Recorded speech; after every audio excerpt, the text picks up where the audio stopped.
Hello viewers, কেমন আছেন সবাই? আশা করি ভালোই আছেন। আমি মুন্নির রান্নার জুড়ি চ্যানেলে সবাইকে স্বাগতম। তো আজকে আমি আপনাদের জন্য একটি আস্ত মাছ কিভাবে ভাজি করি আমি সেটি দেখাবো। প্রথমে মাছ কেটে কুটে একদম পরিষ্কার করে ধুয়ে নিয়েছি, লবণ হলুদ মাখিয়ে রেখে কতক্ষণ ফ্রেশ করে ধুয়ে নিয়েছি। এবার ধুয়ে নিয়ে কিছু মরিচ মশলা দিয়ে নেব।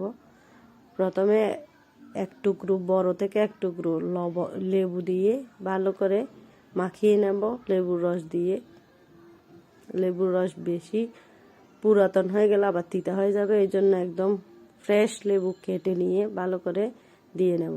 তারপর নিয়েছি তেলের মধ্যে দিয়েছি আমি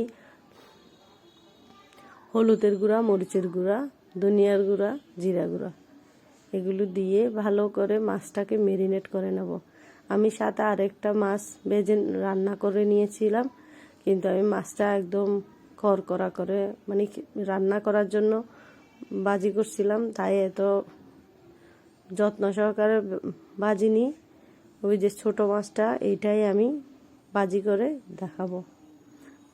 তো সাথে দিয়েছিলাম কিছু টমেটো, তারপর পেঁয়াজ ভেজে নিয়েছি। দেখুন কি সুন্দর কালার এসেছে। লেবুর রসটা দিলে মাছের যে আষ্টে গন্ধ, সেই গন্ধটা থাকে না, খেতেও অনেক টেস্ট হয়। আমি ধনিয়া পাতা আর টমেটো সস দিয়ে পরিবেশন করেছিলাম। আমার ছেলে খেয়ে মহা খুশি হয়ে গেছে। সহজ ও ঘরে থাকা উপকরণ দিয়ে সুন্দর সুন্দর রেসিপি পেতে আমার চ্যানেলটি অবশ্যই সাবস্ক্রাইব করে পাশে থাকবেন। আজকের মতো টাটা।